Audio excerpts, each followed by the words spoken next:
All right, I'm back for Dust TS's ongoing coverage of the ESL Impact League Season 7 Finals. I'm here with NaToSaphiX, following NIP Impact's win over MIBR to start their run here in Dallas. So start pretty confident win. No real struggle found. How are you feeling coming out of that match? Oh, I'm feeling real good, honestly. Last Impact Finals, we were losing the first match and had to go straight to the BO3s and stuff. And just winning the first match takes pressure off our shoulders. Now we have a chance to go straight to playoffs if we win the next best of one, which is incredible. And yeah, I think like the whole scheduling and the when we do the preparation, when we go to the prep room and everything, we've optimized our whole build up to the matches from last season, and I just felt like that made a huge difference. My girls played phenomenal, and I think the prep we did was accurate. So yeah, it's like a dream scenario. I think we won pretty convincingly as well. I think like it was 13-6, but it felt like maybe it was even more in our favor than that. Looking towards that next match, it's going to be the elephant in the room is that you're most likely going to be playing Imperial Valkyries, a team that all other Impact teams are compared to and one that all other Impact teams need to beat. You didn't have a chance to meet them in the regular season due to being in Group A versus Group B. So, how are you feeling your preps going for that team? Do you feel ready to take them on today? I mean, I still got some prep to do, like finishing touches, and overall, it's been like let's call it a lack of time, because it's always when you have a new match 2 hours later, it's a struggle. But I think I'm really looking forward to the match. Honestly, like Imperial is always a good opponent. There's been signs of weaknesses to the beast, and especially like hopefully they've lost some confidence losing a lot of matches against the sort of better male teams. I'm hoping we can use that against them. And yeah, best of one is easier to win than a best of three. So we start there. Let's hope we win it and we go straight to playoffs. Then yeah. You mentioned that compared to Valkyries, you haven't really played a lot of mixed teams this year. Well, they've played a ton of mixed teams, and like you said, they've obviously not done terribly well since that first start of the year, where everyone was really impressed by them. I don't think they've really taken home any wins against mixed teams. Who do you think comes out ahead on this exchange? Is it more important for your team to have confidence from not having to face those losses, or is it more valuable to them that they got to play better teams throughout the season? Yeah, I think it's an interesting question, actually. I've been thinking about it myself. We had a few tournaments, and I think all teams, like even Eco Warriors, who didn't make it to Impact Finals, I know Big, also who didn't make it, they also played some of the better male teams. And yeah, every time we did, we basically got destroyed. It's obviously a learning process, and yeah, I think like when you lose like 13-0 or 13-1 or 13-2, 13-3, you get almost nothing from that match. You just lose confidence. And I think their hope was that they would start making some of the matches closer, and they haven't been able to do it. So I'd say it's an advantage for us now, knowing that they've lost a lot of confidence. And because we don't have as many VIS points as them, we've not had as many invites. So we haven't had the chance to lose the confidence. And I mean, well, it's hard to say something without someone clipping it and using it against me if we lose. But yeah, I'd say we are standing better in that exchange, and I'm really happy just with how things are looking right now. A lot of people would most likely remember you from your playing career, and I don't think it might not be a common knowledge that you're a coach now. How did that happen? How did you make the decision to go from retiring as a player, I believe, in either late 2023 or early 2024, to going on to being a coach? Yeah, well, I think it's sort of public knowledge, but maybe also not, that I had a lot of organizations who, I wouldn't say necessarily scammed me, but there was like 3 or 4 organizations in a row where they told me on the day of signing we were supposed to sign, then they said, okay, it's not going to happen, or they just stopped responding, or for one of the other reasons. And like as you get older, not having that sort of job security and like the financial stability, every time that happens, it kills you. Like it ruins your motivation. And it happened to me like 3-4 times in a row. At some point I was just done with it. I was like, okay, there's no motivation left for me to compete as a player. And I knew I wanted to go into coaching, but I would only want to do it if I could work with a brand I trust. And then all of a sudden, NIP came knocking at my doorstep, or like knocking on the door, and then yeah, the rest was history. But if it was not NIP, had it been another organization that I had less knowledge of, I would have never accepted it.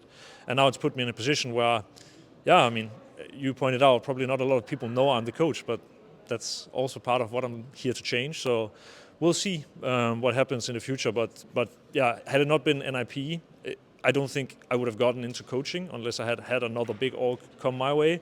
And so I'm just eternally grateful for the people from NIP and for the trust and for my team. Yeah. We did at the very start of the year. We saw there was a brief period where your original contract with NIP expired, and you did publicly tweet that you were looking at your options for 2025.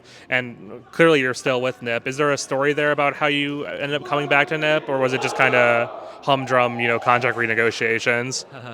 No, it was definitely not contract negotiations. That was never my intention. So I did have actually, I think in July, a sort of big org who gave me a full-time offer as an academy coach, and due to me choosing loyalty over finances, I turned them down. I told them I'd be willing to join in the winter, but things move fast in Counter-Strike. 5 months later, they were not looking anymore, and then I was in a situation where there was not many teams needing someone like me. I knew that NIP was still keen on working with me, and since I didn't get another full-time offer, which was really the most important thing for me, it was kind of a no-brainer to continue with NIP. I was wanting to make the back-to-back finals. We did that now. Last season we were one away from playoffs. That's the goal this time, and I think it was never about contract negotiations or something. It was just, again, I'm at an age where I need to think a little more selfishly when it comes to my own finances. I live in the Netherlands. It's impossible to get a house. So I need some kind of money. And I guess NIP have just treated me super well. I'm happy with where I am, but I'm hoping also that it can become more in the future, I guess. So it sounds like you're not really typecasting yourself to be, NaToSaphiX, the Impact coach, or keeping keeping doors open to other offers. Is there a world in which you would see yourself wanting to maybe down the road, maybe next year, take on a coaching gig at for a official team, put yourself out there for that, for a top 30, top 40 team? Yeah, absolutely. I told NIP in the first meeting, I came in and said, I love working with the girls, because we had a few days of trial, then I had a proper meeting sort of, and I came in and said, I love working with the girls. I know I'll be happy here, but also I have ambition. I have ambition to be the best coach of all time. That's what killed my motivation as a player, was when I realized I couldn't be the best player in the world. That's always been my goal. Now, instead, my focus is on being the best coach I can possibly be, and be the best coach in the world.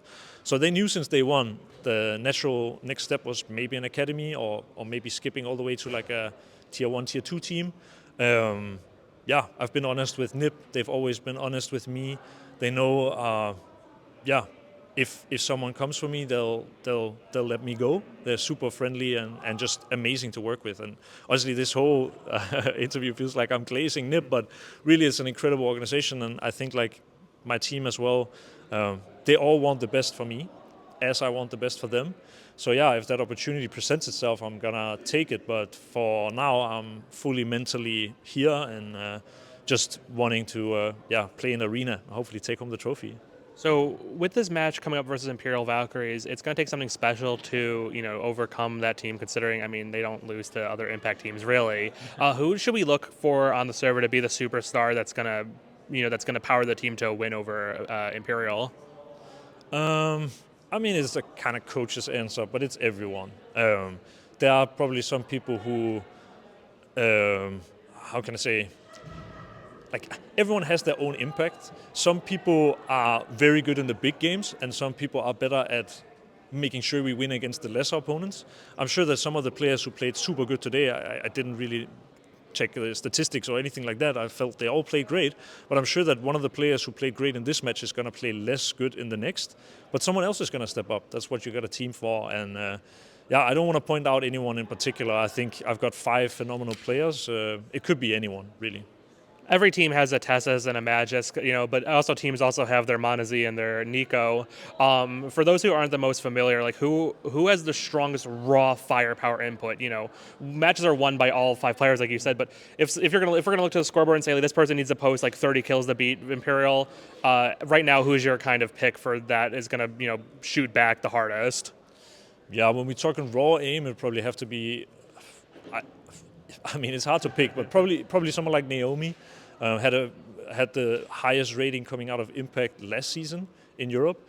And I mean, it's not that she's stupid on the server or something like that, but she has phenomenal mechanics. But really, I'd say all the rifle players we have, they are so good mechanically. I do think I'm blessed with, the best mechanical talent in Impact. And that's also why I feel like I've got a lot to prove as a coach. And when it comes to our AWPer as well, obviously mechanics are a little different, right? But I think if Anna just plays with balls, is what we say, it's going to be amazing. And she did here in the first match, so I'm not hesitating for a single second she will. It's, AWP aim and rifle aim is a little different, so it's hard to kind of compare, but she was hitting all the shots that I would expect my AWP to hit. And if she keeps playing like this, then I don't see who can stop us, honestly. All right, that is NaToSaphiX. I'm going to let you go get ready for that match against Imperial. Thank you so much for your time.